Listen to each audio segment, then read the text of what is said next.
ভোরের আকাশ তখনও পুরোপুরি ফর্সা হয়নি, কেবল ধূসর চাদরটা একটু একটু করে সরতে শুরু করেছে। ঠিক তখনই শান্তিনীর অ্যাপার্টমেন্টের সামনে নিস্তব্ধ করিডোর কাঁপিয়ে একজোড়া ভারী পায়ের শব্দ এগিয়ে এলো। জুতোর নিচে যেন অহংকার লেপ্টে আছে। ফ্ল্যাটের মালিক জনাব কবির চৌধুরী লিফটের দিকে এগোচ্ছিলেন। তার পথেই ঝুড়ি ভরা তাজা সবজি নিয়ে দাঁড়িয়েছিল ৬০ বছর বয়সী সবজিওয়ালা রহমান চাচা। প্রতিদিনের মতো আজও তার চোখে আসা, সাহেব হয়তো আজ দুটো সবজি কিনবেন। কিন্তু কবির সাহেব সবজির দিকে তাকালেন না। তার দৃষ্টি ছিল তীক্ষ্ণ এবং অবজ্ঞায় ভরা। রহমান চাচার মলিন পোশাক আর ক্লান্ত মুখের দিকে তাকিয়ে তিনি কটুস্বরে বলে উঠলেন, সকাল সকালেই নোংরা ঝুড়ি নিয়ে করিডরে দাঁড়িয়ে থাকো কেন? পুরো জায়গাটার সৌন্দর্য নষ্ট হয়। গেটের বাইরে দাঁড়াতে পারো না? কথাগুলো যেন ধারালো ছুরির মতো রহমান চাচার বুকে বেঁধল। তিনি কোনো উত্তর দিলেন না, কেবল মাথা নিচু করে দাঁড়িয়ে রইলেন। তার মুখে প্রতিবাদের ভাষা নেই, কিন্তু ভেজা চোখ দুটো যেন হাজারো প্রশ্ন তুলে ধরছিল। মনে মনে তিনি বিড়বিড় করলেন, গরিব হয়ে জন্মানোই কি আমার অপরাধ? মানুষের দাম কি তার টাকা দিয়ে মাপা হয়? শব্দগুলো করিডোরের দেয়ালে ধাক্কা খেয়ে মিলিয়ে গেল, কিন্তু রহমান চাচার বুকের ক্ষতটা আরও গভীর এক নীরবতায় ডুবে গেল। একই সময় কবির সাহেবের ফ্ল্যাটের ভেতরে ছিল সম্পূর্ণ ভিন্ন এক চিত্র। রান্নাঘরের জানালা দিয়ে ভোরের নরম আলো এসে পড়েছে ঝকঝকে মেঝের ওপর। সেই আলোয় কবির সাহেবের স্ত্রী আনিকা বেগম বাড়ির কাজের বুয়ার রহিমার সাথে নিচু গলায় কথা বলছিলেন। তাদের কথার মধ্যে কোনো মনিব চাকরের সম্পর্ক ছিল না, ছিল এক অদ্ভুত নির্ভরতা। রহিমা প্রায় ১০ বছর ধরে এই বাড়িতে কাজ করছে। সে যেন এই বাড়িরই একজন ছায়ার সঙ্গী। নিঃশব্দে আসে, নিপুণ হাতে ঘরের প্রতিটি কোণ পরিষ্কার করে, থালা বাসনগুলো আয়নার মতো চকচকে করে রাখে। তার কাজে কোনোদিন ফাঁকি নেই, মুখে কোনো অভিযোগও নেই। কিন্তু কবির সাহেবের জীবনের গল্পটা শুধু করিডোরের রুক্ষতা আর ঘরের ভেতরের এই শান্তিতে সীমাবদ্ধ ছিল না। এর বাইরে ছিল এক অন্ধকার অধ্যায়।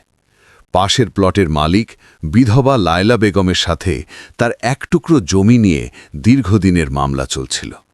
ব্যাপারটা শুধু আর জমিতে আটকে ছিল না, তা পরিণত হয়েছিল দুই পরিবারের সম্মান আর অহংকারের লড়াইয়ে। আদালতে লড়াই, মুখের লড়াই আর চোখের লড়াইয়ে সম্পর্কটা এমন এক জায়গায় পৌঁছেছিল যেখানে প্রতিশোধের আগুন ধিকি ধিকি করে জ্বলছিল। কবির সাহেবের উদ্ধত আচরণ তাকে ধীরে ধীরে একা করে দিচ্ছিল।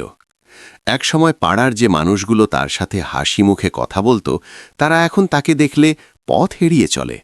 তার কটু কথা আর অহংকারী ব্যবহার মানুষের মনে নীরব অভিমান, চাপা ক্ষোভ আর বিরক্তির জন্ম দিয়েছিল। প্রতিদিন সকালে অফিস যাওয়ার আগে কবির সাহেব আর আনিকা বেগমের জীবনে একটি কোমল মুহূর্ত আসত। তাদের ১ বছরের ফুটফুটে সন্তান আরিয়ানকে তারা পাশের ফ্ল্যাটের প্রতিবেশী ভাবির কাছে রেখে যেতেন। অগাধ বিশ্বাস আর ভরসার এক নীরব চুক্তি ছিল তাদের মধ্যে। দরজা বন্ধ করার আগে দুজনেই এক পলক ছেলের নিষ্পাপ মুখের দিকে তাকিয়ে নিতেন। সেই এক মুহূর্তের দৃষ্টিতেই যেন তারা সারাদিনের সমস্ত ভালোবাসা আর আশীর্বাদ রেখে যেতেন।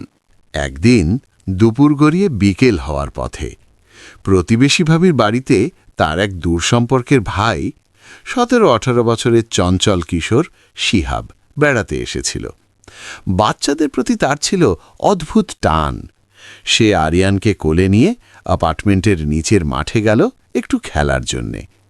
হালকা রোদ আর মিষ্টি বাতাসে আরিয়ান অবাক চোখে চারপাশ দেখছিল। হঠাৎ মাঠের অন্য প্রান্ত থেকে একদল ছেলের ফুটবল খেলার চিৎকার ভেসে এলো। শিহাবের রক্তে তখন খেলার নেশা।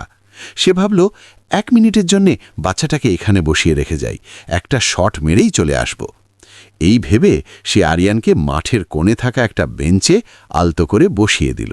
মাঠের সবুজ ঘাসের উপর দিয়ে আরিয়ান হামাগুড়ি দিতে দিতে বেঞ্চ থেকে নেমে পড়ল। তার ছোট্ট পায়ে তখন অজানাকে ছোঁয়ার কৌতূহল। ঠিক তখনই এক অচেনা মানুষ এগিয়ে এসে নরম হাতে তাকে কোলে তুলে নিল। আশ্চর্য, আরিয়ান একটুও কাঁদল না, বরং খিলখিল করে হেসে উঠল, যেন বহুদিনের চেনা কোনো কোলে আশ্রয় পেয়েছে। একটু পর বাচ্চাটিকে নিয়ে মানুষটি ভিড়ের মধ্যে মিশে গেল। কিছুটা দূরে দাঁড়িয়ে রহমান চাচা তার সবজির ঝুড়ি নিয়ে সবটা দেখছিল। তার দৃষ্টিতে ছিল এক শীতল উদাসীনতা। যে মানুষটা তাকে প্রতিদিন সকালে অপমান করে, তার জন্য তার মনে কোনো মায়া জন্মাল না। তার ভেতরের জমে থাকা ক্ষোভ আর বিরক্তি তাকে নীরব করে রাখল। কিছুক্ষণ পর যখন শিহাব ফিরে এলো, তখন বেঞ্চ খালি। তার বুকের ভেতরটা ধক করে উঠল। চারদিকে পাগলের মতো খুঁজেও সে আরিয়ানকে পেল না। খবরটা ফ্ল্যাটে পৌঁছতেই যেন আকাশ ভেঙে পড়ল। আনিকা বেগম ঘরের মাঝখানে বসে পাথর হয়ে গেছেন। তার চোখ দিয়ে অঝরে জল পড়ছে। তার কান্নায় ঘরের বাতাস ভারী হয়ে উঠেছে। দেয়ালগুলোও যেন শোকে স্তব্ধ হয়ে গেছে। প্রতিবেশী ভাবি লজ্জায়, অপরাধবোধে মাথা নিচু করে দাঁড়িয়ে আছেন। তার পাশে শিহাব, ভয়ে আর নিজের ভুলের ভারে যেন এক রাতেই বড় হয়ে গেছে। খবর পেয়ে পুলিশ এসেছে। তাদের কঠিন মুখের আড়ালেও ছিল চাপা উদ্বেগ। পুরো ঘরটা যেন এক নীরব শোক সভায় পরিণত হয়েছে। এমন সময় দৌড়ে ঘরে ঢুকল রহিমা। সব শুনে সে আর নিজেকে ধরে রাখতে পারল না। আমার মানিক কই বলে হাউমাউ করে কেঁদে উঠল সে। আমি থাকলে আমার বাচ্চারে এক মুহূর্তের জন্যেও চোখের আড়াল করতাম না। আমারে কেন আগে খবর দিলেন না? তার কান্নায় ছিল এক গভীর মায়া আর অসহায়ত্ব, যা দেখে উপস্থিত সবার মন আরও ভারাক্রান্ত হয়ে উঠল।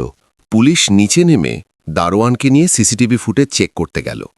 ফুটেজে দেখা গেল শিহাব আরিয়ানকে কোলে নিয়ে মাঠের দিকে যাচ্ছে, কিন্তু মাঠের কোণার ক্যামেরাটা নষ্ট। তারপরের আর কোনো দৃশ্য নেই। মাঠের সামনে গিয়ে একজন পুলিশ অফিসার বিরক্ত হয়ে বলে উঠলেন, দুপুরবেলা এতগুলো লোকের সামনে থেকে একটা বাচ্চা উধাও হয়ে গেল, আর কেউ কিছু দেখল না। তখন দারোয়ান কাঁপা কাঁপা গলায় ফিসফিস করে বলল, স্যার, কবির সাহেব মানুষ ভালো না। পাড়ার প্রায় সবার সাথেই তিনি খারাপ ব্যবহার করেন। মানুষজন তার ওপর এতটাই বিরক্ত যে কেউ হয়তো দেখলেও ইচ্ছে করে মুখ খুলছে না। এই কথাগুলো যেন এক চাবুকের মতো কবির সাহেবের কানে এসে লাগল। তিনি আর স্থির থাকতে পারলেন না। মাটিতে বসে পড়ে শিশুর মতো কান্নায় ভেঙে পড়লেন। তার মনে হচ্ছিল, এ আমার কর্মফল, এ আমার পাপের শাস্তি। কত মানুষকে তিনি ছোট করেছেন, কতজনের মনে কষ্ট দিয়েছেন। আজ সেই সমস্ত মানুষের নীরব অভিশাপ যেন তার একমাত্র সন্তানের উপর এসে পড়েছে। চোখের জলে তার অহংকারের দেয়ালটা যেন গুড়িয়ে যাচ্ছিল। বাবার এই বুক ফাটা কান্না দেখে রহমান চাচার কঠিন মনটা হঠাৎ গলে গেল। এতদিনের জমানো ক্ষোভের চেয়েও একজন বাবার আর্তনাদ তার কাছে ভারী মনে হল। সে এগিয়ে এসে কবির সাহেবের কাঁধে হাত রেখে বলল, সাহেব, কান্দেন না, আমি আপনার পোলারে দেখছি। মাঠ থাইকা হামাগুড়ি দিয়া নামার সময় এক মহিলা ওরে কোলে তুইলা নিছে। বাচ্চাটা তারে দেইখা হাসতেছিল, মনে হইল যেন চেনে। এইটুকু তথ্যই পুলিশের জন্য যথেষ্ট ছিল। মহিলাটি শিশুটির পরিচিত। পুলিশ কবির সাহেবকে জিজ্ঞেস করল তাদের এমন কাউকে সন্দেহ হয় কিনা। কবির সাহেব তখন অনুতপ্ত স্বরে বললেন, আমার ব্যবহারে বহু মানুষ আমাকে ঘৃণা করতে পারে, কিন্তু আমার সাথে জমি নিয়ে যার বিরোধ আছে সেই লায়লা বেগম, তিনি একজন মা, তারও সন্তান আছে। আমি তার সাথে অন্যায় করেছি, কিন্তু তিনি এতটা নিচে নামতে পারেন না। তার কণ্ঠে ছিল অনুতাপের গভীরতা আর এক অদ্ভুত বিশ্বাস। পুলিশ দেরি না করে লায়লা বেগমের বাড়িতে গেল। তাকে শিশুটির বিষয়ে জিজ্ঞেস করতেই তিনি শান্ত কিন্তু দৃঢ় গলায় বললেন, আমার সাথে কবির সাহেবের শত্রুতা থাকতে পারে, কিন্তু তার সন্তানের সাথে নয়। আমি একজন মা, এমন ঘৃণ্য কাজ আমি স্বপ্নেও ভাবতে পারি না। তার চোখের দিকে তাকিয়ে পুলিশ অফিসাররা বুঝলেন তিনি সত্যি বলছেন।